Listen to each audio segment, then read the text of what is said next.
Institute in 2010. EFJA and the National Council continue to be led by incarcerated, formerly incarcerated, and directly affected women. We do policy and litigation work. Many of you helped us get the jail and prison construction moratorium passed last session in a historic organizing effort. And then Governor Baker vetoed the bill in August. We also have policy priorities that will help us bring women home and stop the flow of people into incarceration, including diversion and community-based alternatives for primary caretakers, pathways home like elder parole, medical parole, clemency, and stopping the flow of our people into jail and prison by decriminalizing sex work and drugs. We are also leading a campaign here in Massachusetts to release women and close MCI Framingham forever without rebuilding or replacing it, and to close the women's prison in each one of the New England states. This is our Free Her campaign. The heart of our work is Reimagining Communities, led by Reimagining Communities Director Sashi James, who you'll hear from tonight. The Reimagining Communities organizing model came through years of participatory research, town halls, and listening tours with directly affected women, creating a vision for thriving communities.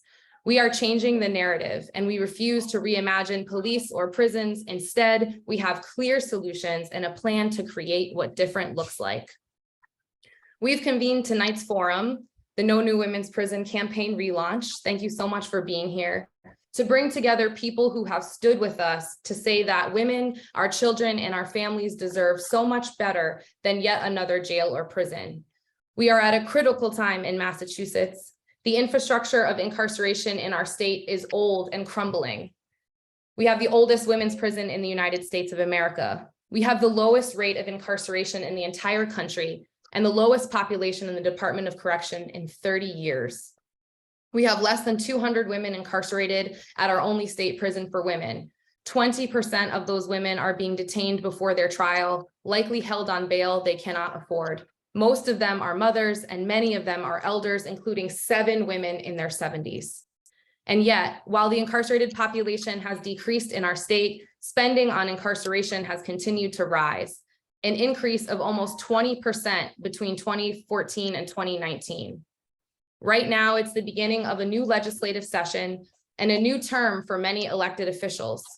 Governor Healy has replaced Governor Baker, yet kept all of the same people in power at the Executive Office of Public Safety and Security, who are planning to build a $50 million women's prison.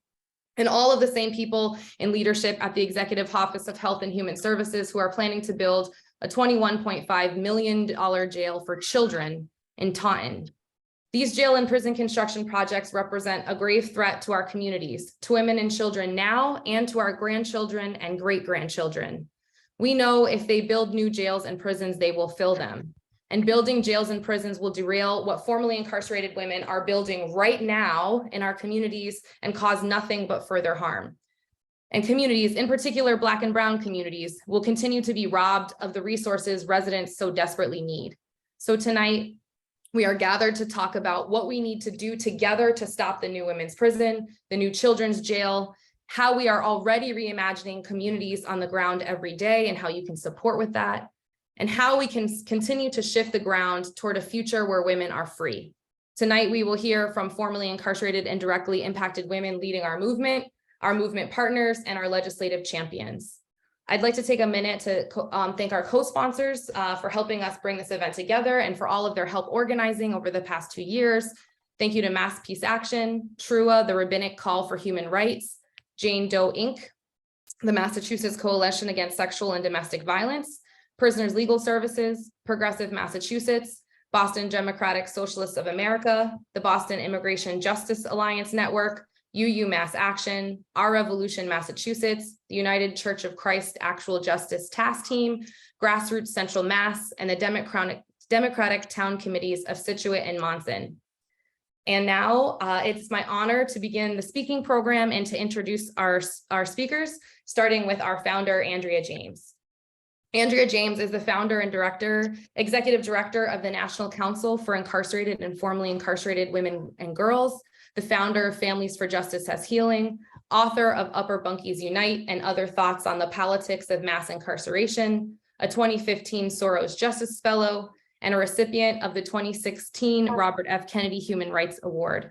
Andrea is a former criminal defense attorney, a formerly incarcerated woman, a local and national policy expert, a visionary leader of the abolitionist movement, a mentor, a mother, a Roxbury community member who has given her full self to ending the incarceration of women and girls. Thank you so much, Andrea. Thank you, Mallory. Thank you to everybody who is here and still understanding the absolute importance of us continuing to gather, continuing to build our base, to use ourselves in whatever way we need to stop the forward movement of a women's prison, a women's prison, and also a children's prison. We sat in a prison as women, separated from our children, and that was a prison not here in Massachusetts. It was a federal prison, and that was in 2010. And we made the determination that we were going to end the incarceration of women and girls. We meant it then, and we mean it now. It has nothing to do with individual accountability. Abolition has nothing to do with not holding people accountable for harm that is caused. Abolition has everything to do with individual accountability, which the system does not require at all. And it has everything to do not only with individual accountability, but almost more importantly, it has everything to do with community accountability. What accountability do we have? And what responsibility do we have as people in society to make sure that we are just not churning people into things that cause further harm, that only cause further harm to us? What are we doing, particularly when people who are most directly affected have been on the ground for all of these years, coming up with more effective solutions to harm, to the fear, and to the things that continue to uphold this system? We have done extensive participatory research. We don't just come to share the messy parts of our lives. We have a long history of expertise, working with the White House down to our community partners, most directly affected people in our neighborhoods. I live in the most directly affected corridor in the Commonwealth of Massachusetts, where we have the lowest level, the most austere level of investment in our community, in our residents, and in our young people. So as we hear from people who are so much more important than I am, I want you to please listen, because we often make an ask, and people are standing behind it and understand the importance of it. All of you who are on here, many of you marched with us, got a bill all the way to the governor's desk under Baker's administration that was vetoed, a legislature that just couldn't get it to be overridden. And we're not going anywhere, we're coming right back. But I want you to also understand that no matter what happens, again, at the end of this process that we are about to engage in and need all of your support around to stop this prison, it's not just about stopping a prison. It's about, where is the funding? If you got 50 million plus another 25, 21 million to invest in prisons in the Commonwealth of Massachusetts, and we have worked for more than 12 years to create models that we have used our meager resources at Families for Justice and Healing and the National Council to create models of what different looks like. Where is that funding? You cannot continue to operate the Commonwealth of Massachusetts as the leader now, as our new governor, and continue along a course that a former governor paved the way for. When you ran on a ticket that said you will be the governor for all, but somehow when it comes to this issue, the only entities that have been consulted with have been a boutique firm that knows nothing about us and the needs that we have, the DOC that is bent on continuing incarcerating people and told us that we have to build a new women's prison because women like Angie Jefferson are in that prison. Well, Angie Jefferson is home. Angie Jefferson is no longer in that prison. And that is because of the work of Families for Justice's Healing and the National Council and the phenomenal legal team that surrounded her and pushed for her release. We have other options. We do not need to build a new women's prison. We have alternatives for how to address harm. And so when you talk about this and that you're going to be the governor for us all, I want to send a very clear message that we're part of that, and we are the experts. And if you want to have conversations about moving an agenda forward, which I know my time is short, but I just want to point this out because I have been doing this work and going up to that state house for over a decade. And I'm going to tell you something. I've never known a governor to take that new seat and not put entire new administrations in place, particularly at EOPS. I just have never experienced that before. So I'm not quite understanding why we're overlooking the opportunity to get really good new research, new information, all the things that so many of you on this at this time have helped us to compile and to do, and not taking the opportunity to put new, fresh ideas into one of the most important administrative positions that are under the governor. So I question that. So I want to say thank you again. I have a lot to say, but I know that there are a lot of people who are going to come on here. I want to just leave you with this. I lost my husband on October 3rd, unexpectedly. He was my life partner and the love of my life. I haven't been speaking publicly since then, but I had to make sure that I came onto this call and implored all of you, each of you who are listening, to help us, to stop any kind of new construction, to help us get this prison construction moratorium bill over the line, to help us to create funding and a shift in that funding to the communities are most directly affected so that we can continue to do what we said we were going to do 12 years ago, sitting in that women's prison, separated from our children, our families, and communities. And that was what? It was what is the mantra of Families for Justice's Healing, building up people, not prisons. And still we stand here today. So please, stick with us. Build the base with us. Send a very clear message to a person who should stand for the most vulnerable women among us.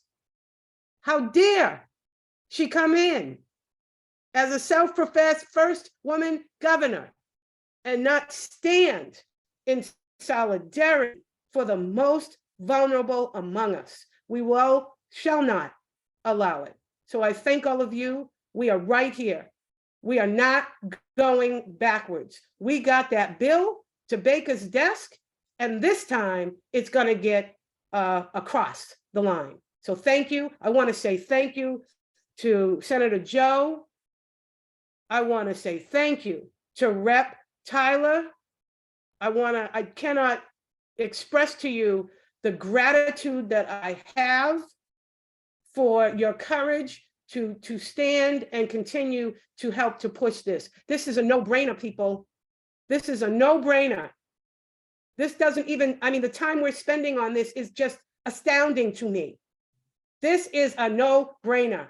We should be leading the country as the model for how we decarcerate and end incarceration of women and girls. I'm not talking about building millions of dollars, multi-millions of dollars of new jail beds for my children in my community. That's what you're talking about. You're talking about Black and brown and poor children in the Commonwealth. And how dare we even continue to carry on even an inkling of an idea about doing that. So I want to say thank you. I will stop talking. I'm way over my time. My job was only to come in and to welcome you all into this space, but we're still standing, damn it. We're right here, and we are not going backwards, not an inch. And so please stand with us. Please help us move this forward. Thank you. Thank you so much, Andrea. Free her. When we fight, we win. So excited to be together and super grateful. We will, in fact, hear from our legislative champions just a little bit later. Thank you so much for your patience. And there are absolutely going to be asks coming to all of you for ways that you can get more involved in our movement, including pressuring Governor Maura Healey. I also wanted to acknowledge a misstep of mine. I wanted to be sure to thank another one of our sponsors of the event, the Democratic Town Committee of the Town of Barr. Thank you so much for supporting us. And now it is my honor to introduce our next speakers, Policy Manager Nithya Badranath and Policy Director Hema Sarang-Saminsky of Jane Doe Inc. Jane Doe Inc., the Massachusetts Coalition Against Sexual and Domestic Violence, brings together organizations and people committed to ending sexual assault and domestic violence and creating a more just and equitable world. JDAI creates social change by addressing the root causes of this violence and promotes justice, safety, and healing for survivors. JDAI was a partner in our movement to pass the prison moratorium and endorses the legislation. And I want to appreciate very deeply Nithya and Hema as leaders and partners in our movement, who are always centering the way that criminalization and punishment harm survivors most of all, and exploring the ways transformative justice can help us change our responses to harm beyond the criminal legal system. So thank you so much, Nithya and Hema. Thank you so much, Mallory. It's such an honor to be here. And Andrea, I would gladly cede all of my time to hear you speak any day. Just so grateful for your leadership and just leading us in this work. So as Mallory mentioned, I am the policy director at JDI. And, you know, I think I come here with as much of my whole self as I can today, and just here as a queer person, a brown person, a survivor, and a lawyer who has worked in this field to work with survivors and to work on this quest to end sexual assaults and domestic violence in our communities for over 22 years. And, you know, was drawn to doing in-system work really because of the harm of so many systems that survivors are forced to navigate, and came into this work to offer some solace and healing for folks who must navigate those systems. And through all of that work, I just want to state, you know, from my experiences working with so many immigrant survivors, queer survivors, so many others, it's so clear to me that turning to carceral systems and policing will not and just cannot bring us the safety and the freedom and the hope and the communities that we deserve as folks impacted by harm. This room, this space is, you know, we talk about collective liberation and the possibility that holds, and it's right here. And I just really want to thank you all for being here tonight, and we are so grateful to be in this struggle with you. So I will pass to Nithya. We're going to kind of back and forth through our remarks. Hi, everyone. Thank you so much for being here. I'm the policy manager at Jane Doe Inc., and I'm here today because we can no longer justify pouring money into policing and prisons in the name of protecting survivors. I'm so grateful also to be in community with all of you today, and I'm so committed to following the lead of the incredible organizers at Families for Justice as Healing, the National Council, and all of the incarcerated and formerly incarcerated women who've been fighting for years to have us reimagine our communities and end cycles of violence. Jane Doe Inc. is a Massachusetts coalition against sexual assault and domestic violence. Every state has a domestic violence and or sexual assault coalition, and in Massachusetts, our coalition is represented by 62 member programs who provide shelter, rape crisis support, hotlines, community-based outreach, and so much more. We could also not do this work without all of our allies and partners who join in our collective work to support survivors and end sexual assault and domestic violence in Massachusetts. More than 90% of incarcerated women have experienced sexual assault or domestic violence prior to their incarceration. At JDI, we recognize that the conditions and culture of power and control that exist in prisons, jails, and detention centers are a mirror of the violence that so many survivors experience in the interpersonal context. We know that Black, Brown, Indigenous, and trans survivors are not only more likely to experience sexual assault or partner abuse, they're especially harmed by a criminal legal system that prioritizes punishment over accountability and carcerality over care. And in this chat, I will link a visual depicting power and control and how it manifests in both intimate partner violence and state violence. This was developed by Monica Cosby of Moms United Against Incarceration and Violence in Chicago. Now I'll pass back to Hema. Thanks, Nithya.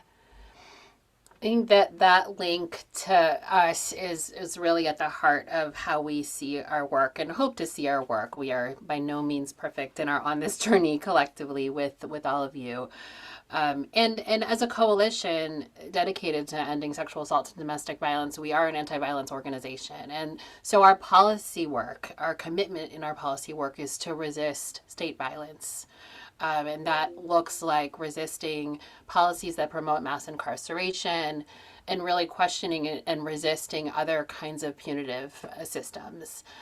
So we have made a commitment that we will oppose any proposal that seeks to increase criminal penalties in the name of increasing accountability or promoting survivor safety. And, I think Andrea's words at this as she opened, we understand that carceral and criminal legal systems don't bring about accountability, not for survivors. And we know that our work towards justice and safety and healing needs to center survivors most impacted by both interpersonal violence and structural violence. So I just want to talk a little bit about our work within the coalition over the past few years to really talk about how we come to partner in these spaces. We have begun to create additional spaces for our field of providers and advocates to come together to really deepen our own understanding on what community-based solutions can exist to address interpersonal harm. Because we know we have work collectively, these 62 member programs, we all have work to truly support all survivors in the name of supporting all survivors, including survivors who have experienced immense harm from so many systems that are supposedly established to protect and to offer safety. So we've been asking questions, what do our own mandatory reporting policies look like? How do we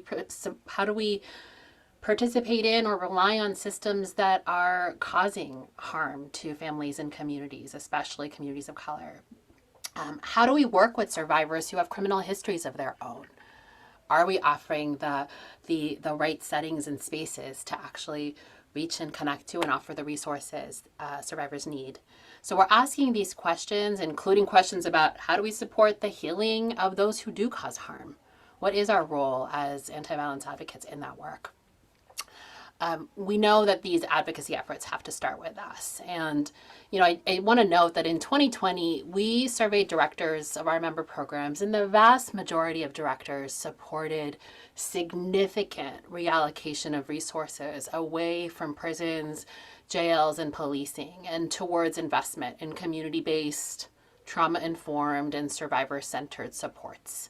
And that's a big deal, because I think oftentimes our fields and our movement is pitted against resistance to carceral approaches. And I just want to note that so often when we have these conversations with our member programs, with directors, with advocates, folks are looking for ways to reimagine our responses to violence and harm. And so we are so grateful to have your partnership and leadership to reimagine this together, and really look forward to so much work as we move forward. In terms of our policy and systems work, we operate in an intersectional way. And this means we prioritize bills and fixes to unjust systems that reduce overall harm through a lens of racial equity, economic justice, education and prevention, human rights, and access to safety. And we know that policy work can't ethically move forward without being in relationship with community partners whose bodies and freedom and hearts are on the line when policies are made.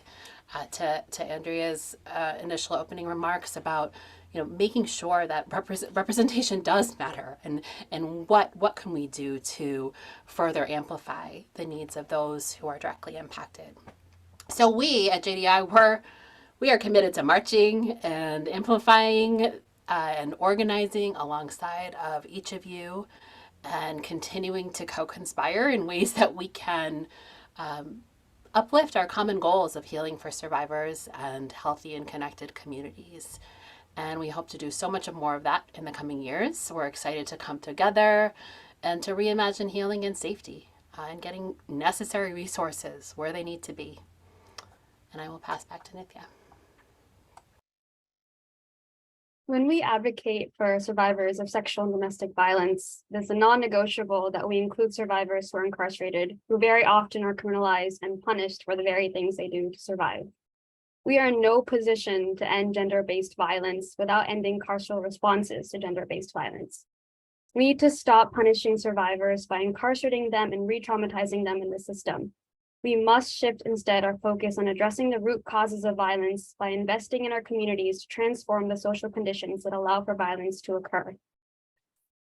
Along with the prison moratorium, we must expand pretrial diversion for pregnant people and primary caretakers, as well as expanding parole opportunities for incarcerated people who are older than 55 and all the priorities that Mallory mentioned earlier. We must also expand opportunities for survivors to seal and expunge criminal records when their victimization is tied to their criminal record, so they have access to safety and economic security. We need to also increase survivor access to civil protection orders and safe and affordable housing.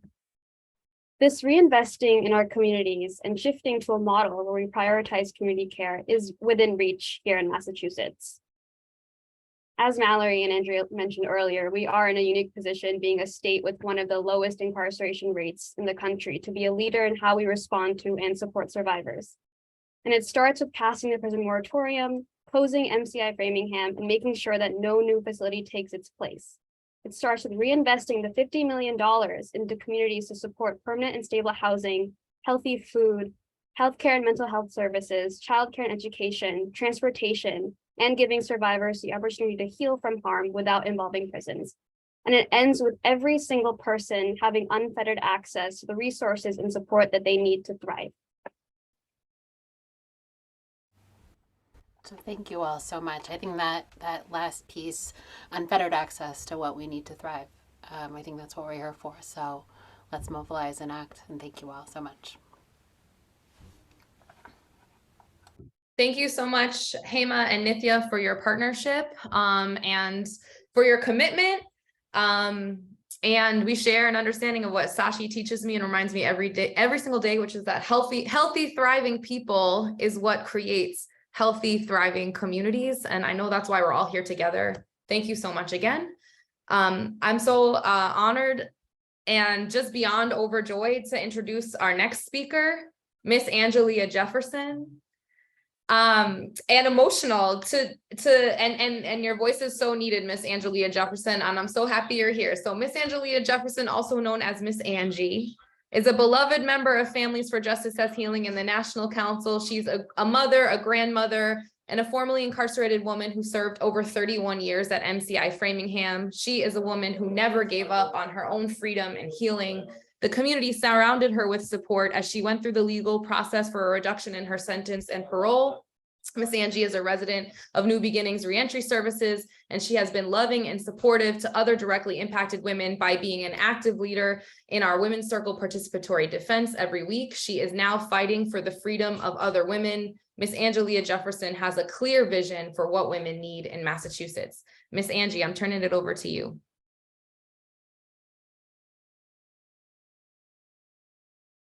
Oh, there we go. We got to unmute Okay. them. Hello, everyone.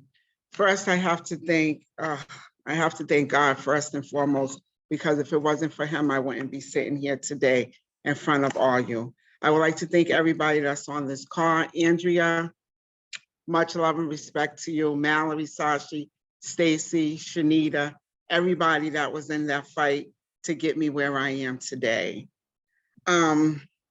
I keep hearing about this $50 million that they have to build a new prison. That $50 million that they have, they can take it and use it for so many other things as far as the women are concerned. Bring the women out of prison, first and foremost, bring them out, help them with their mental health issues, because there's a lot of women that are in MCI Framingham right now that's having serious mental health issues. And let's not even talk about the health issues that they have. The health issues that they have alone, they could take that money when they bring them out of that prison and shut it down and just take a bulldozer in there and just knock all the buildings down, just get rid of it completely. But help the women when they come out with their health issues. I have some close friends that are still in there right now that have some serious health issues, and it's to the point where they don't know if they're going to live to see tomorrow. And right now, they are not getting the type of health care that they need. WellPath is the health care that's in there now. And one of my friends, she has a colostomy bag, and around her sternum is so badly bruised and so damaged to the point where her bag can't stick onto where it's supposed to stick to around the area that the bag is supposed to go around.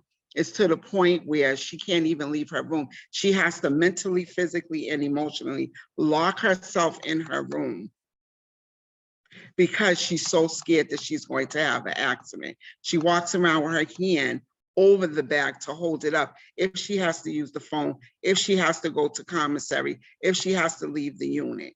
She should not have to live like that. I have another friend in there who kept telling them that something was wrong. Her legs was hurting, her head was hurting, her arms was hurting, everything was bothering her. They kept telling her nothing's wrong, nothing's wrong. They gave her methadone. They use that as pain management now. And MCI Framingham, something else that they shouldn't be doing, but they use it as pain management. They kept giving her that. So now, not only does she have these pre-existing issues that's going on, now she's an addict on top of it, and she wasn't an addict when she entered the prison.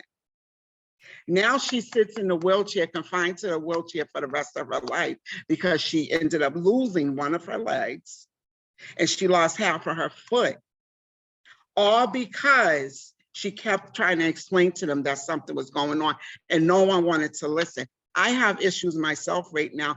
Thank God I'm out here and I'm getting my issues taken care of as we speak. But instead of using that money to build the prisons, I can't say it enough, mental health and medical needs to be at the forefront of this all. Maura Healy, I really don't know her. I don't know what she's going to do now that she's in there, but building another prison isn't going to solve these issues. And then building a juvenile prison for our kids. I have a granddaughter that's 8 years old. So now you're telling me that you're building this prison for my 8-year-old grandchild. No, it's just, I can't wrap my brain around it. The more I speak about it, the more emotional I get about it, because I just do not understand why these people that are in power, that sits up so high, choose to build another prison just to lock more women up. Women like me, brown and black women, women of my color, women in my community, women just like me, mothers, grandmothers, sisters, cousins, nieces, aunts, you name it. Women like me, they want to keep locked up, to keep us suppressed for no reason at all. Yes, things happen, but in order to figure out why things keep happening, we have to tap into the trauma that went on when we were a child. Tap into that, see what's going on with that. Put more mental health facilities out in our community. Put more medical facilities out in our community. That's going to help us. That's not going to charge us, excuse my language, that's not going to charge us up the ass. Sometimes all we need is someone just to listen to us. Sometimes all we need is just to hear someone say, I do care, I do understand you, and I'm going to get you the help that you need. If we continue on this road that we're on, all of us that are on this call right now, if we all stand together, I always heard that there's power in numbers, Please let the power in numbers stand, and let it stand tall, and let it stand strong for everyone across the board. No more prisons need to be built. No more prisons need to be built for adult women, definitely if not for children. With the children, we got to start seeing what their trauma is, because there's some trauma there to make them act out the way that they act out. We got to tap into what the root of the issues are. And that's what they're not seeing, because once again, they're sitting on high looking down at us. I do not appreciate it. I am so overwhelmed with this issue, to the point where I just want to stand in the middle of the State House with nothing on and just scream to the top of my lungs. Anything that I can do to help stop this, I am willing to do. Like earlier, like Mallory mentioned, I spent 31 years in MCI Framingham. I'm still freshly out. It's only been 6 months. I still see things. I still think things in my mind of things that went on in that prison when I was in there. Sometimes I can't even sleep at night. Now, you want to talk about the trauma for me when I was younger. Now, later trauma that I have now from spending all those years in there, and the things that happen and the things that I've seen. So now I'm in therapy, getting the proper therapy that I need to help me with my issues, because I have a lot of issues myself, but now they're getting taken care of. But I want to fight for the women that are still there, to get them out. So many women that are there, they're over the age of 50, they're over the age of 55. They need to get out. They need to get out. They need to get the help that they need. And like I said, if I can use my voice, if I can use my body, my mind, and my soul, I am going to stand with them and for them each and every day that I live. Thank you. Thank you so much, Miss Angie. I want you to receive all of the love in the chat. And I want to appreciate you for your courage and your leadership. You are the expert. You are who Governor Healy needs to be listening to about what women and our children need. And I also want to appreciate you for reaching back in and trying to pull the next woman out and the next woman out, and showing us that freedom is possible and moving us closer to liberation. And shout out again to New Beginnings Reentry Services for also making a place for women when they do come home. We appreciate you. Thank you so much, Miss Angie. I'm so grateful. Thank you. And I know we are about to be back up at that State House, and that was Miss Angie asking all of you to join her and stand with her and stand with all of us. And now I'm very glad to have the opportunity to thank and introduce our legislative champions of the Jail and Prison Construction Moratorium, beginning with Representative China Tyler. Rep. Tyler was born and raised in Roxbury, Massachusetts, which established a special place in her heart for the district. She credits programs offered to her as a child with an authentic sense of pride she feels as a Roxbury native. This pride is what encourages her to represent the 7th Suffolk District. Rep. Tyler has a Bachelor of Science in Criminal Justice with a minor in Law, Policy, and Society from Northeastern. Rep. Tyler works to ensure her constituents can live in a district that is safe, affordable, has competitive employment opportunities, invests back into people, and ensures lifelong success and wellness. Rep. Tyler is the lead sponsor in the House for the Jail and Prison Construction Moratorium. Thank you so much, Rep. Tyler.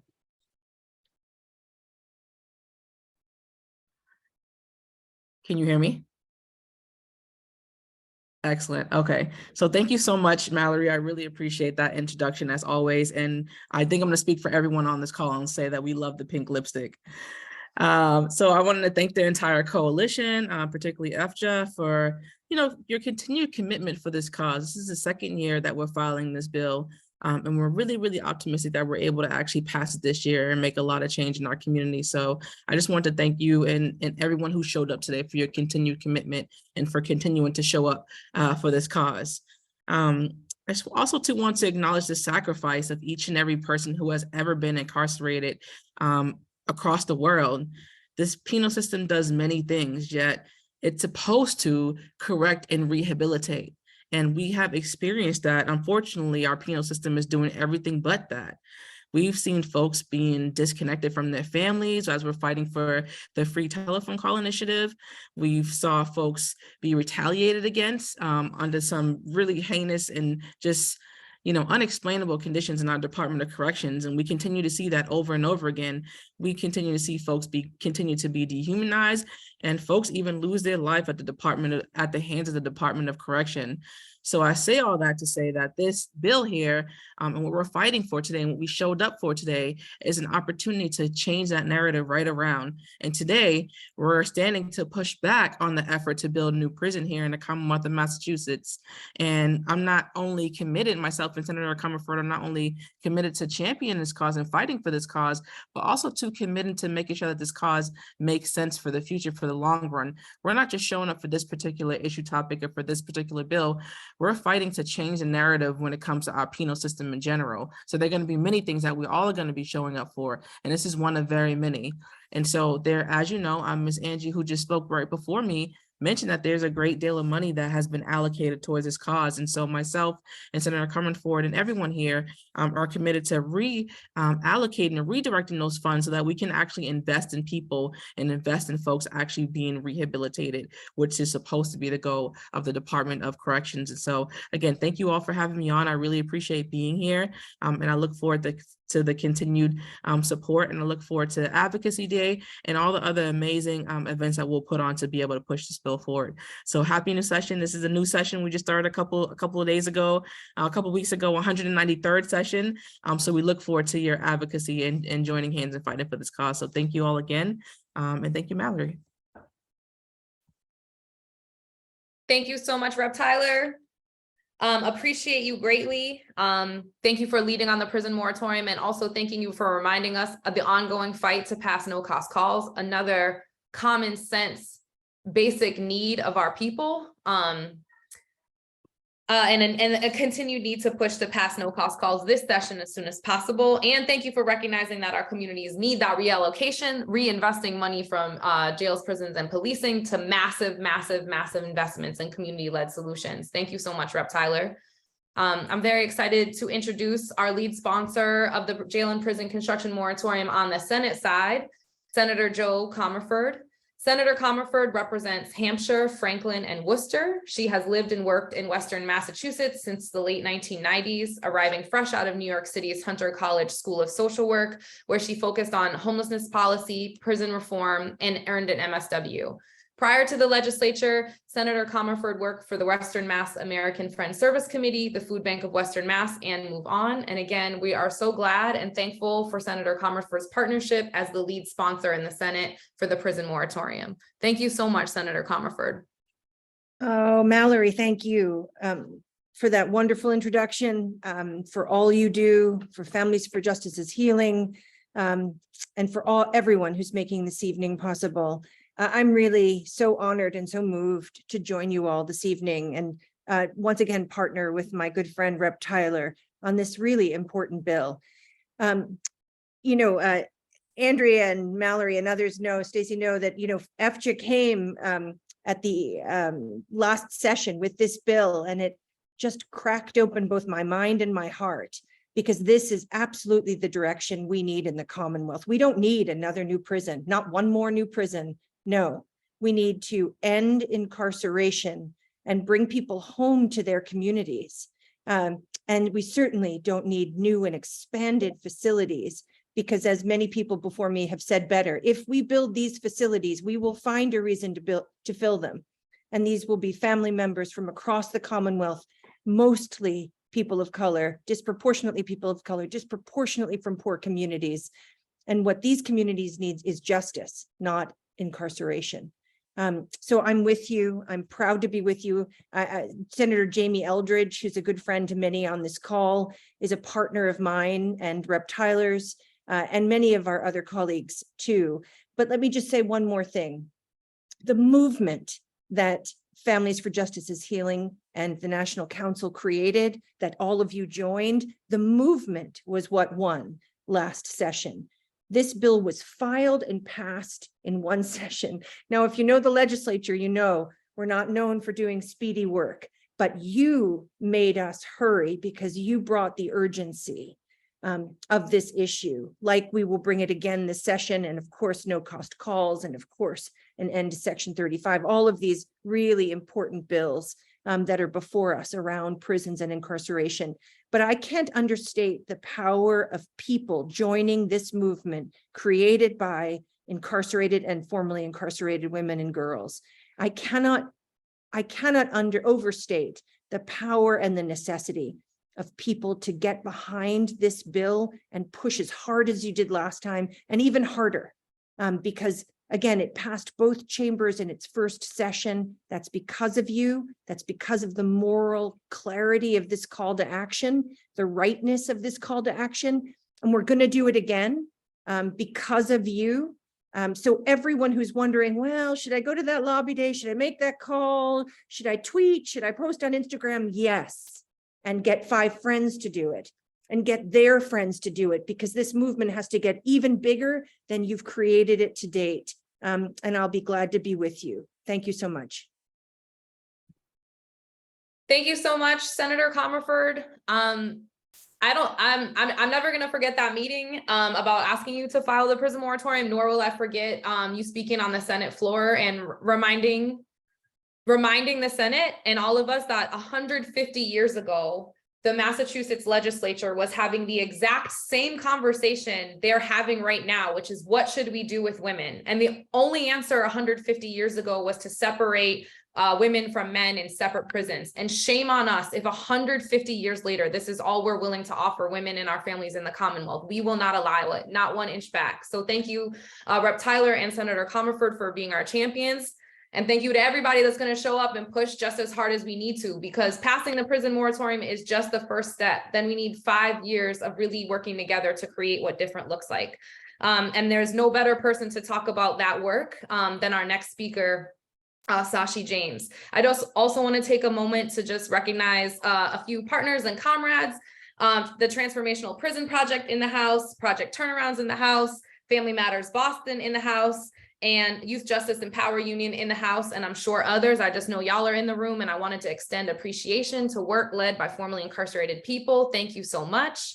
And now it's my honor and privilege to introduce my sister in the work. Sashi James is our amazing Director of Reimagining Communities for Families for Justice as Healing and the National Council for Incarcerated and Formerly Incarcerated Women and Girls. She is a daughter of formerly incarcerated parents, and because of that experience, she understands the trauma endured when a parent is separated from their child because of incarceration. This experience has inspired her to focus on creating what different looks like within communities as people begin to imagine and implement a world without jails, prisons, and police by organizing directly impacted people to build the infrastructure of reimagining communities.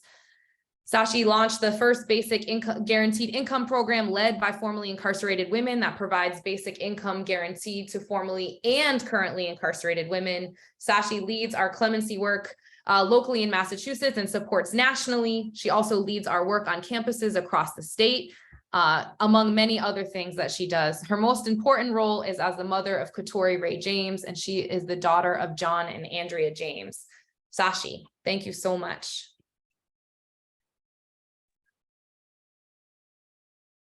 Thank you, Mallory. I also started a community pantry. No, I'm just playing. It is so honored to be here with you all. And I want to also shout out, because there's a few names on here like Yohav, I see Steve, folks that actually were on the ground when we like kicked off the prison and jail moratorium bill to shift public opinion in Massachusetts. And we had a crazy vision of walking 90 miles across Massachusetts, and we actually did it.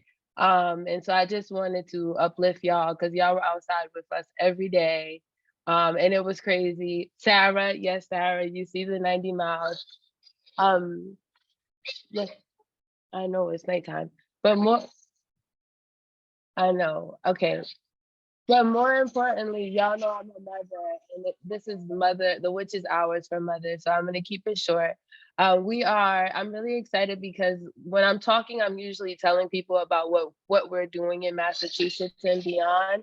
But now I'm talking to actual residents of Massachusetts, which is even better, because we're actually doing the work in Massachusetts to create what different looks like. And that means we have a hydroponic farm. We have basic income guarantee. We have a basic housing program. We're doing transformative justice. We're doing the participatory budgeting process. And we're actually creating and implementing all the things that we're talking about across the country and all the connections and beautiful visions that people are even introducing it to us. We're actually doing this right here in Roxbury, in the most incarcerated corridor of the Commonwealth of Massachusetts, which will be impacted by the new women's prison that we're always talking about. And so it's really exciting that we can't say that we need to create a vision. We have to just say that we need to support the vision that's currently happening.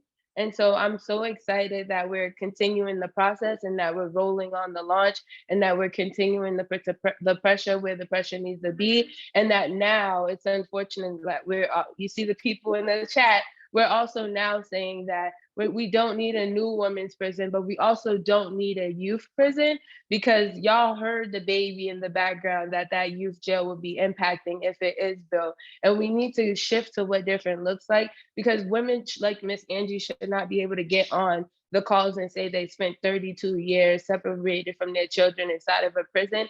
They should just be getting on to talk about what healing looks like. And not one time did she say prison or jail healed her. It's us that are outside in the community that is creating that heal from the harm that was done inside of that prison. And so thank you all for standing with us and showing up.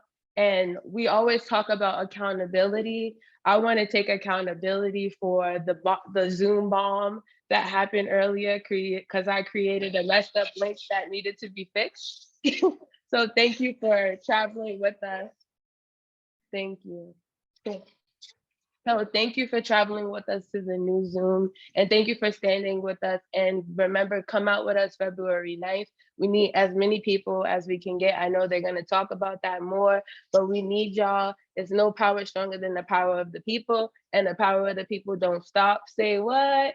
Have a good night, and we'll go to the next speaker.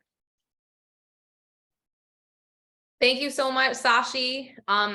And I just want to lift up again that work is already happening. The work of reimagining communities is already underway. We already know what the solutions are. We're already doing that experimentation, and a new jail or prison for the mamas or the babies is going to disrupt and derail the beautiful, imaginative, and generative work that's already underway to cause generations of harm. So we know what we need to be doing. We can do it together. And I'm very blessed and honored to introduce our last speaker. And Sashi's right, we're absolutely going to do a call to action. Let me just pause also and say, our timeline is a little different tonight. It's a little bit longer. Sometimes that happens in the movement, but thank you for your patience and sticking with us and being together so we can hear all the important voices. And I'm really, really excited to introduce you to Rabbi Leora Abelson. Rabbi Leora Abelson is the rabbi of the Nahar Shalom Community Synagogue in Jamaica Plain and a member of TRUA, a national organization of Jewish clergy for organizing for human rights. There were 130 rabbis and cantors across Massachusetts who are part of the Massachusetts TRUA cluster. TRUA is proud to be part of the coalition following the leadership of directly impacted women to pass the jail and prison construction moratorium and to stop the new women's prison. And Rabbi Leora, before you start, I just want to say that I want to say from the bottom of my heart a thank you so much to TRUA. TRUA members have stood in the governor's office at Governor Baker to say no new women's prison. They have stood outside and inside the door of District Attorney Marian Ryan's office with a petition signed by 800 residents of Middlesex County saying, let women from Middlesex County go out of MCI Framingham, like really where we have needed clergy to show up and echo and amplify the voices of women on the ground. TRUA has really done that with a full heart. And we're so grateful. So Rabbi Leora, we're lucky to have you with us. Thanks for joining us. Thank you so much, Mallory, and everyone who's here. I'm really honored to be here, and I feel very humbled to be speaking because I'm new to this coalition. I'm so honored and so inspired and moved by what I've heard tonight. And as you heard, in a moment, we are going to be invited to take action together.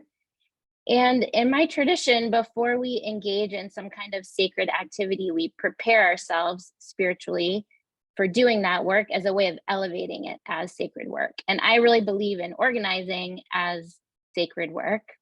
And by that, I mean, it is powerful, it is connected, it is connecting, it is life-giving, it is world building, it is reality changing. And organizing is deeply supported by a collective wisdom and love and strength that's nurtured by us and nurtured between us and is also bigger than us. So as we move into taking action, both right here tonight in this event and heading into this new legislative season, this new season of work that is ongoing, that so many here tonight have been doing for months and years and lives. As we move into taking action, I invite you to just take a breath and prepare with me. Something that I have learned from people who are incarcerated and who have been incarcerated is that there is a freedom and a dignity that lives within each of us that cannot be taken away. No matter how brutal or dehumanizing or undignified the conditions and the systems we are caught inside. And if we move from that place of freedom and dignity and worth, we can build worlds and we can change realities. So I invite you to think of a moment when you felt really free. Maybe it was on a dance floor, maybe it was at the ocean, maybe it was in a garden or reading a book or on a picket line. Maybe it was hanging out with a beloved child or elder. Find that place within you where you know what freedom feels like and center yourself there. Center yourself there and let the power and the hope and the love and maybe even the anger that wells up from that place be your fuel to take action today and to take action next week and to take action going forward. We live in a world whose structures and systems do not reflect what we know within us about freedom and dignity and worth, but we are building that world. And what we know inside of us is guiding us to know that we do not need any more prisons, that we don't need any prisons, and to know what we do need. Abolition and the work of reimagining communities is about building a world where that deep place of freedom that is within each of us and within all of the ones we love and with every living being is honored and is supported and is cared for and is supported to thrive. So feeling the strength of that place within you and the strength of that place of freedom with everyone who is here and everyone we are fighting with, let's get to it. Thank you. Free her. Thank you so much, Rabbi Leora, for that meditation and reflection and invitation. I really appreciate that. And I appreciate the reminder of the basic principle from which we do our work, that we are not free while any woman is unfree, any person is unfree.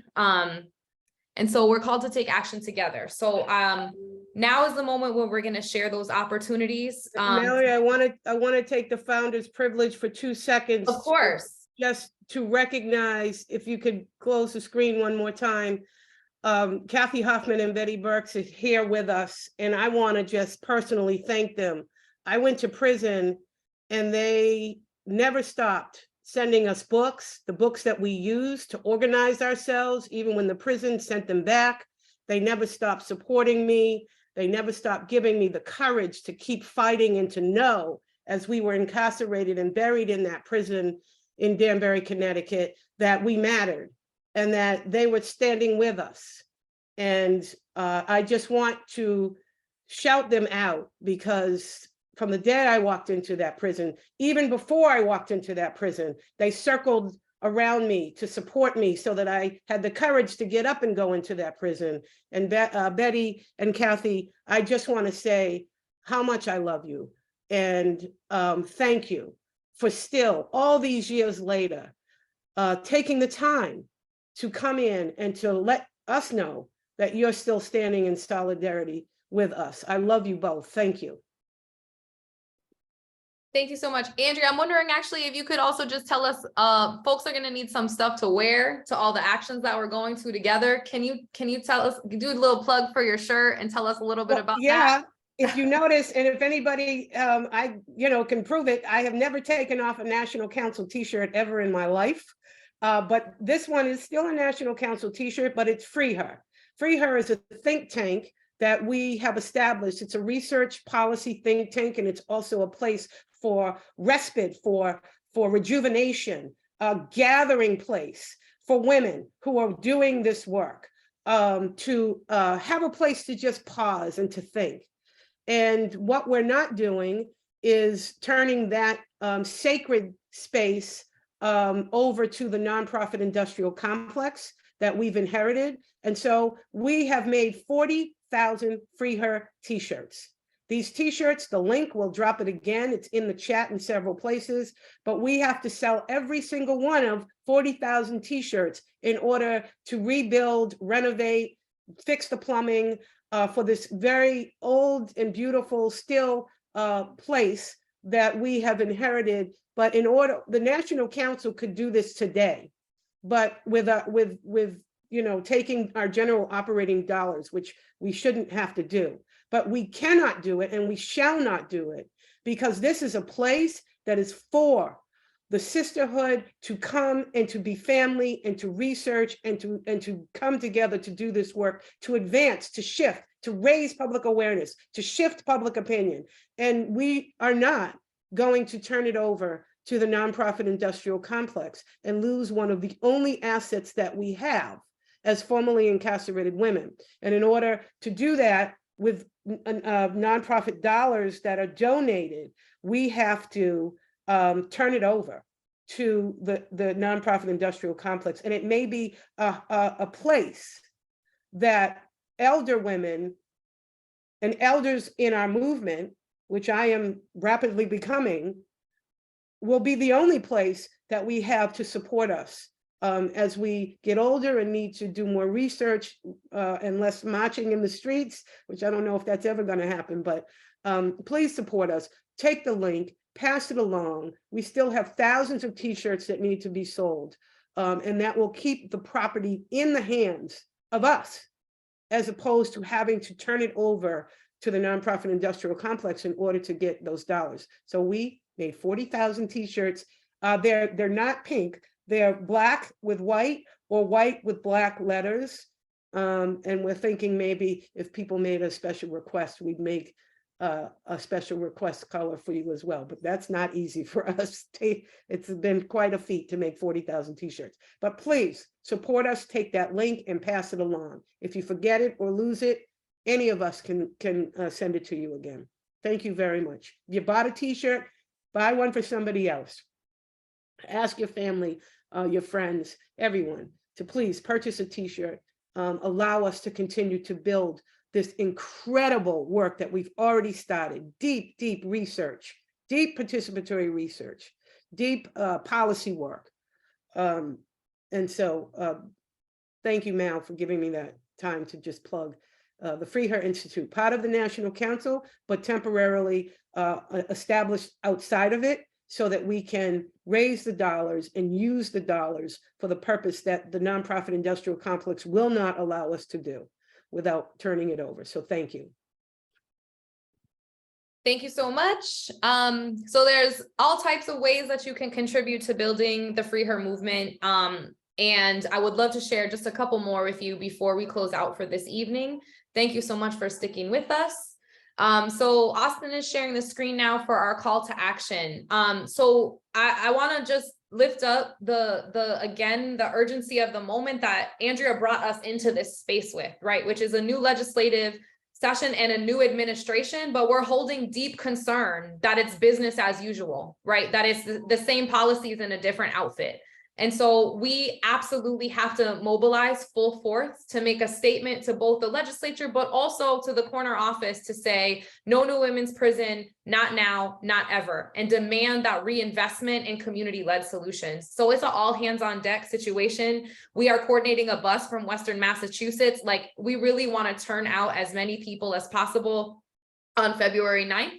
At 3 o'clock, we'll be outside doing a rally. We'll be bringing the power inside the building, and you can sign up at the link that is in the chat right now that our beautiful chat moderators are going to share with you. So there's an opportunity to register. And as Rabbi Leora said with us, and also Senator Comerford had said with, please invite people. So I'm asking you in the moment to take a second to sign up right now, to click on the link.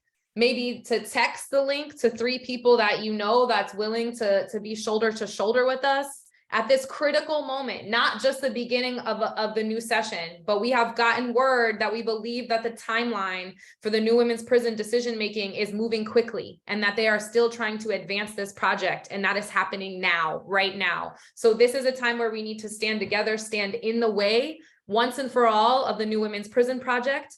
And then continue to move on to pass the prison moratorium again, to also stop the other threats to our community of new jail and prison construction.